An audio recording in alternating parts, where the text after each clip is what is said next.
Hey guys, so in this video we will be discussing about the next problem of top interview 150 series lead code जो है basically best time to buy and sell stock. So as its name suggests इसमें basically हमको stock जो है वो buy sell करना है। easy problem है, तो let's discuss कि क्या क्या problem statement है इसका। तो बेसिकली हमको एक एरे गिवन होगा, प्राइजेस एरे, और where price of I is the price of given stock on the ith day.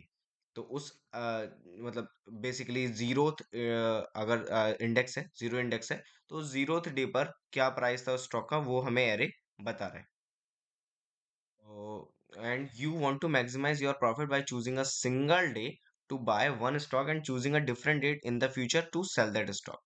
तो बेसिकली हमें एक एरे गिवन है जिसमें हमें प्राइसेस गिवन है उन पर्टिकुलर डेज की, और हमें मैक्सिमाइज करना है अपना profit to buy picking a day, कि लेट्स से मैं इस दिन पे स्टॉक खरीदता हूँ और इस दिन बेच देता हूँ, तो मेरा प्रॉफिट जो है वो मैक्सिमम होगा। तो इस तरीके से हमें दो इंडेक्स पिक करनी है कि किस दिन मैं स्टॉक खरीदूं किस दिन बेचूं, so that my profit will be maximum.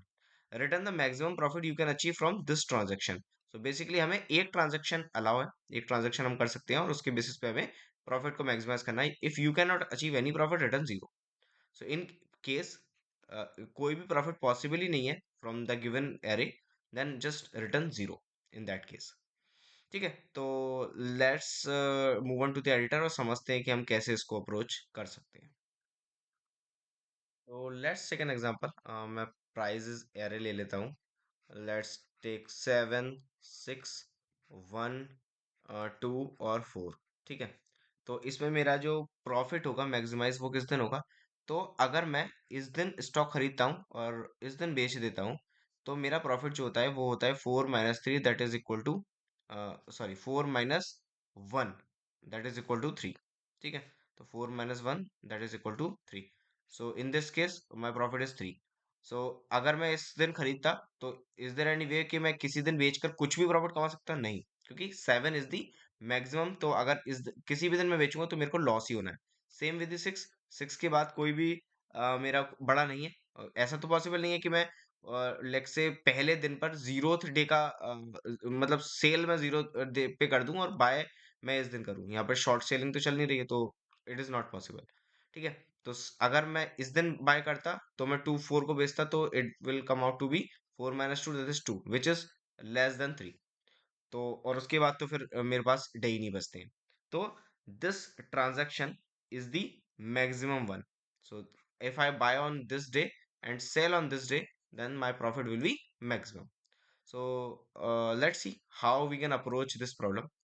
तो ब्रूट फोर्स क्या बोलता है? बेसिकली मैं हर एक स्टॉक को पिक करूंगा और उसके बाद चेक करूंगा कि उससे बड़ा, उससे बड़ा कोई अगर मतलब किसी भी दिन उससे ज्यादा प्राइस है, उस दिन अगर मैं सेल आउट करता हूँ तो मेरा प्रॉफिट क्या होगा।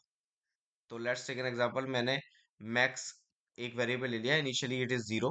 तो मैं 7 को पिक करा और मैं आगे फिर इटरेट करता रहूंगा। क्या मेरे को 7 से बड़ा कहीं पर मिला? नहीं, तो मेरा मैक्स जीरो ही रहेगा। उसके बाद 6 को पिक करूंगा, 6 से बड़ा मेरे को कहीं मिला? नहीं, तो मेरा मैक्स जीरो ही रहेगा। अब मैं 1 को पिक करूंगा, 1 से बड़ा मेरे को 2 मिला है, सो 2 - 1 इज 1, सो मेरा प्रॉफिट हो गया 1। देन मेरे को 4 मिला है, 4 - 1 is 3 which is greater than 1, so it will be 3। देन मैं 2 को पिक करूंगा, 2 से बड़ा मेरे पास 4 है, तो 4 - 2 is 2 which is less than 3। So my max is the final answer, max, so I can achieve maximum 3 profit here. So what will be the time complexity of this approach? It will be big O of n square. Why? क्योंकि मैं एक array को pick कर रहा हूँ, उसके बाद n times, मतलब सारे एरे के एलिमेंट्स को ट्रेवर्स कर रहा हूँ। सो बेसिकली n एलिमेंट्स को ट्रेवर्स कर रहा हूँ मैं n times, so that's why it is n square. Is there any space used? No. So the time complexity will be big O of 1 only, that is the constant space. ठीक है, is it the optimal approach? No, it is not. We can optimize it further. कैसे? Let's सी।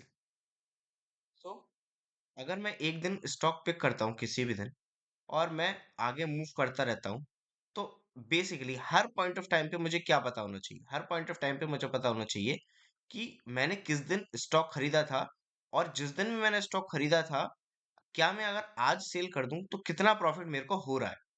अगर वो मेरे maximum से ज्यादा तो मैं मैक्सिमम को अपडेट कर दूंगा, अदरवाइज नहीं करूंगा। तो बेसिकली हर डे पे मुझे पता होना चाहिए कि मैंने स्टॉक किस दिन खरीदा था, और अगर मैं आज उसको सेल आउट करता हूँ तो कितना प्रॉफिट मैं उससे कमा पा रहा हूँ। ठीक है, तो let's take again maximum equal to 0। Now मैं एक वेरिएबल ले रहा हूँ buy, which will tell me कि किस दिन मैंने स्टॉक को मतलब किस प्राइस पे खरीदा था। तो initially let's take it as -1। ठीक है, और उसके बाद what I can do is, और basically we can take it as infinite, infinite, और बेटर सॉल्यूशन क्या हो सकता है, वी कैन टेक जो भी पहले दिन की प्राइस है वही ले लेते हैं। वही ले लेते हैं हम, जो हमारा पहले दिन की प्राइस है उसको भी हम ले सकते हैं, क्योंकि मैं आगे ही मतलब मैं मानकर चलता हूँ कि मैंने इसी दिन स्टॉक को खरीद लिया। ठीक है, और उसके बाद what I can do is, मैं हर बार चेक करूंगा कि अगर मैं उस दिन ही मतलब अगर मैं इस दिन जिस भी इंडेक्स पर हूँ उस दिन मैं स्टॉक को सेल आउट करता हूँ तो मेरा प्रॉफिट कितना बन रहा है। ठीक है, तो 7 डे पे खरीदा, 7 पर ही अगर लेट से मैं बेच रहा हूँ तो मेरा प्रॉफिट जीरो ही होगा, नो मैटर। तो मैक्सिमम को अपडेट करने की जरूरत नहीं है। फिर मैं मूव ऑन करता हूँ नेक्स्ट डे पर। तो क्या मैं 7 पे खरीद कर और आज सेल आउट करूँ तो कुछ प्रॉफिट होगा? नहीं। तो बेटर कि मैं अपने आज 6 पे खरीदता हूँ, क्योंकि इससे पहले अगर मैं खरीद रहा हूँ तो इस दिन मतलब इससे पहले मैं किसी भी दिन खरीद रहा हूँ और आज मैं सेल आउट करता हूँ तो मेरे को लॉस हो रहा है। So better I can buy on this price. ठीक है, तो मैंने अपने बाय प्राइस को अपडेट कर दिया टू 6, क्योंकि मेरे को सस्ता मिल रहा है स्टॉक आज के दिन। ठीक है, अब मैं अगले इंडेक्स पे गया। मैं अगर आज जिस भी मतलब जो भी प्राइस पे मैंने खरीदा था, अगर आज मैं सेल आउट करूं तो क्या मेरे को कोई प्रॉफिट है? नो, मेरे को 5 रुपए का लॉस और हो रहा है। ठीक है, so better to buy on this day. तो मैं इसको बोलता हूँ कि मैं आज के दिन खरीद लूँ। Now let's move on to this particular thing. तो अगर मैं जिस दिन मैंने खरीदा था आज मैं सेल आउट करता हूँ तो मुझे कुछ प्रॉफिट हो रहा है? जी हाँ, मेरे को हो रहा है, 1 रुपए का प्रॉफिट हो रहा है। So I just updated with 1।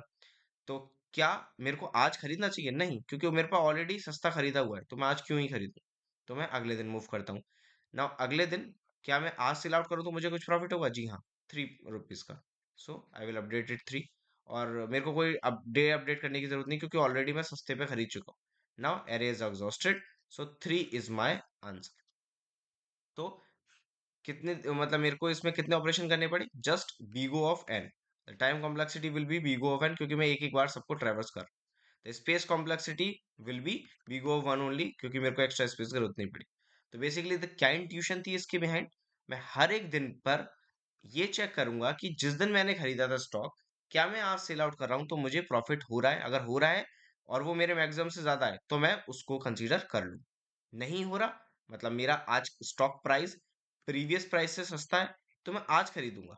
क्योंकि मेरे को बेसिकली मेरे को मैक्सिमाइज करना है प्रॉफिट, तो मेरे को अपने बाई प्राइस को मिनिमाइज करना पड़ेगा और सेलिंग प्राइस को मैक्सिमाइज करना पड़ेगा। Got it? तो मैं जैसे मेरे को कम होता चला जाता है, मिनिमम में अपना बाय रखूंगा और मैक्सिमम में अपना प्रॉफिट रखूंगा। So let's move to the code और देखते हैं कि हम कैसे इसको कोड कर सकते हैं। सो एज आई एक्सप्लेन, मैंने जीरो जो वैल्यू है मेरी उसको मैंने प्राइस ले लिया है, प्रॉफिट को इनिशियली जीरो ले लिया है। हर प्राइस पे मैं इटरेट करूंगा। अगर मेरा प्राइस कम है, जो मेरा बाइंग प्राइस था उससे भी कम मेरे को मिल गया, तो मैं प्राइस को अपडेट कर दूंगा। अदरवाइज मेरे को कुछ ज्यादा मिला है या बराबर मिला है, so I just update my profit with the maximum of profit. And आज के दिन मैं सेल जो करूंगा, sell price minus buying price, तो मैं अपने प्रॉफिट को मैक्सिमाइज करता रहूंगा, लास्ट में मैं अपने प्रॉफिट को रिटर्न कर। So as you can see, it is completely accepted solution. 100% beat कर रहा है. It does not matter basically. So in case you like this, if you have liked this video, then do press the like button. अगर आपको कोई भी doubt है, then put it in the comment box. I will try to resolve it. और अगर आपको इस series की और भी वीडियोस देखनी है, then do subscribe the channel. Thanks for watching.